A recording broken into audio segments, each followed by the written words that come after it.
ওরে শিখিয়ে দিয়েছে এটা তোমাকে? মাছের মাথা দিয়ে ডাল, চাটনি তো চাটনি চিকেন। ও ইউটিউবে ভয়েস দিয়ে সার্চ করছে।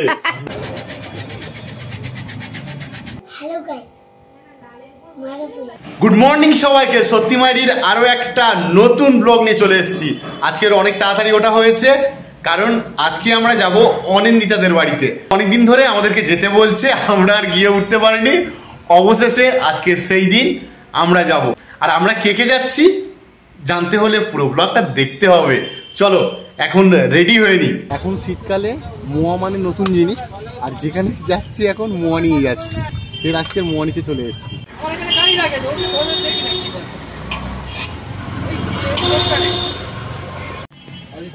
বাবুদা খুব কম নেয়, বলে দিই 15 টাকা। আরে বাবুদা কিছু করার নেই, গরিব মানুষ কাটে কাজ করে, একদিনে 230 টাকা রোজ কোথা থেকে দেবে? তুই পাঠিয়ে দেবো, তো কথা বলতে হবে।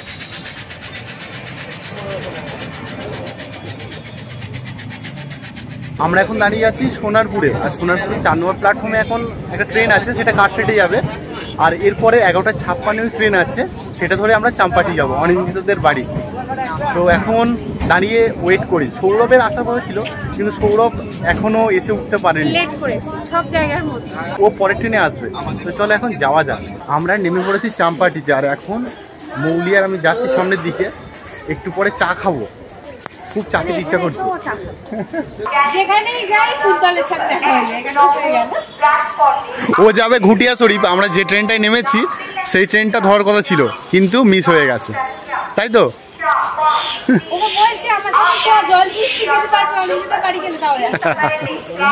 চাম্পাটির এই যে জায়গাটা দেখতে পাচ্ছ, এখানে ভোরবেলা করে মাছ পাইকারি হয়। সেগুলো প্রচন্ড মাছের গন্ধ বার হচ্ছে এখান থেকে। আর আমরা উপরে যাব। আমি চা খাবে বলে দাঁড়িয়ে আছি। দুপুর কটা বাজে? চা পেয়েছে দুপুর এখন কত, 12:30 হবে। সকাল থেকে চা খাইনি বাবা, 12টার সময় চা খাই। তুই তো চা খেতে অত পছন্দও করো না। মৌলি যেখানে যায় রাস্তা গুলিয়ে ফেলে। এই প্রথম যে ঠিকঠাক রাস্তা চিনিয়ে নিয়ে আসছে আমাকে। না না, তো এই যে বললাম ওইদিকে যেতে হবে, ওটা একটু কনফিউজ হয়ে গেছে। আর তুমি যে চেনা লোক দেখলে চিনতে পারো না, সেটা বলো। ভুলে যায় মাঝে মাঝে। আমরা সৌরভ দাদের বাড়ি চলে এসেছি। আর এই দেখো, এটা কে? রুদ্রিক। বকখালি যাবে? আমরা চলে এসেছি অনিন্দিতাদের বাড়িতে। আসতে অনেকটা দেরি হয়েছে, এক যুগ পরে আমাদের দেখা হয়েছে। আর এটা আমাদের ঋষি। এই বইটা সে ট্রেনের মধ্যে থেকে নেওয়া হয়েছিল না? এই ঋষি একটু পড়ে শোনাও, ক্যামেরার দিকে তাকিয়ে কি বলে দাও একটু। হ্যালো গাইস বলে দাও। এই লজ্জা পেয়েছি। তারপর বলছে হ্যালো বন্ধুরা, আমরা এখন চলে এসেছি ফুচকা খেতে, চলো খাওয়া যাক। সৌরভ অনেক লেট করে ঢুকছে। হাই, আমাকে চেনে না। ওরে শিখিয়ে দিয়েছে এটা তোমাকে? নাম বলো, নাম বলো, কে দিয়েছে? তোমার বাবার জানাও, ওর তাই না বলে দাও। সৌরভ মনে এসছে। এবার আমরা খেতে বসবো। অনিন্দিতা কত কিছু আয়োজন করেছে বাবা। ভাত দাও না বলবো। এই ভাত দে, ওর পাশে ভাতটা দে, দে ওর পাশে ভাত দে। Chief guest. ও রুদ্রিক, কোথায় যাওয়া হবে? এই কোথায় যাবো আমরা? ঋষি কোথায় যাবো? বকখালি তো বলবি তো, বকখালি যাবো। আমি দিল্লি যাবি? অনিন্দিতা কত কি আয়োজন করেছে। ওই আঙ্কেলের ফোনে। সৌরভদা এখন বাড়িতে নেই, সৌরভদা এখন খেলতে গেছে, ক্রিকেট খেলে সৌরভদা। আর সৌরভদার কত ট্রফি দেখো, এখানে জাস্ট কিছু রাখা রয়েছে। এটাই আগের বছর পেয়েছে। বুঝতে পেরেছি, ঠিক আছে। এইগুলো অনেক দেয়া আছে, তুই নিয়ে নিস। আর এর থেকে বেশি আরো আছে এই সিঁড়িতে। দেখো এগুলো আছে এই সিঁড়ির ওপরে, আরো আছে, ওপরে উঠতে হবে। কত কিছু রান্না করেছে দেখো। বড়ি দিয়ে শাক ভাজা, আলু ভাজা, মাছের মাথা দিয়ে ডাল, চাটনি তো চাটনি চিকেন, স্যালাড। কি বাকি আছে? রান্নাগুলো সব ভালো হয়েছে। চিকেনটাও কি সুন্দর গন্ধ বেরোচ্ছে। শাকটা দারুণ। শাকটাও কি সুন্দর মিষ্টি মিষ্টি। আর বড়ি ভেঙে মনে হয়, বড়ি ভেঙে গেছে, বড়ি ভেঙে দেবো। দুপুরবেলা খেয়ে দিয়ে ঘুমিয়ে পড়েছিলাম, ঘুমাইনি, ওকে ঘুম পাড়াতে গিয়ে আমি ঘুমিয়ে পড়েছি। কাকে ঘুম পাড়াতে গিয়ে? সৌরভকে ঘুম পাড়াতে গিয়ে না একে ঘুম পাড়াতে গিয়ে? ও আবার ইউটিউবে হচ্ছে ভয়েস দিয়ে সার্চ করছে, ও ইউটিউবে ভয়েস দিয়ে সার্চ করছে। আমি আর অনিও ঘুমিয়ে পড়েছি, সবে উঠলাম। বেলুন খেলা, ওকে চাপাতে চাপাতে আমি ঘুমিয়ে পড়েছি, ও দেখি না কন্টিনিউ ফোন ঘেটে যাচ্ছে, শুয়ে পড়েছে।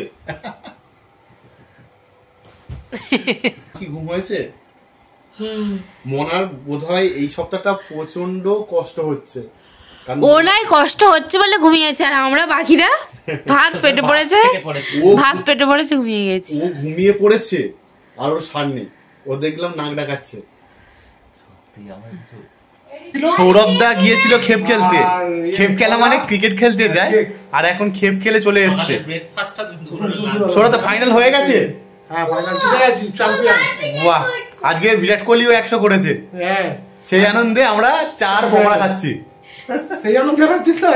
কফি কফি সেই আনন্দে আমরা এমনি।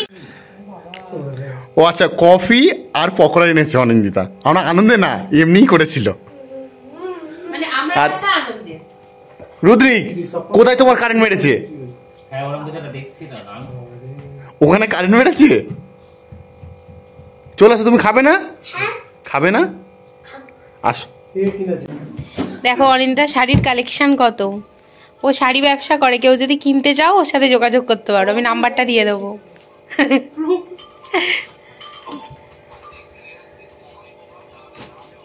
মাথাতে পড়ে গেছে। আবার ভালো করে বলো হ্যালো গাইস। Hello guys. আমরা বেরিয়ে যাচ্ছি, আসবো আসবো করে আশা হয়ে গেল। হ্যাঁ, মানে আসার সময় খুব মজা হয়, হ্যাঁ। কিন্তু যাওয়ার সময় মনটা খারাপ হয়ে যায় যে কবে আবার দেখা হবে। এখন তার কলেজও নেই যে হ্যাঁ, রোজকার একটা দেখা।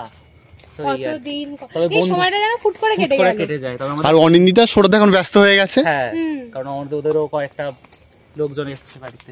এই এত কিছু খাওয়ার পর অমিত আবার চা খেতে এসছে, বাট আমরা দুজন খাচ্ছি না, কারণ আমাদের পেটার একটুকুও জায়গা নেই। আমরা স্টেশনে চলে এসেছি আর ঠিক টাইমে ট্রেন ঢুকছে। আমরা সোনারপুর স্টেশনে এসে অপেক্ষা করছিলাম, সৌরভ মগরার লোকাল ধরবে, আর এখন আমরা মগরার লোকালে উঠবো।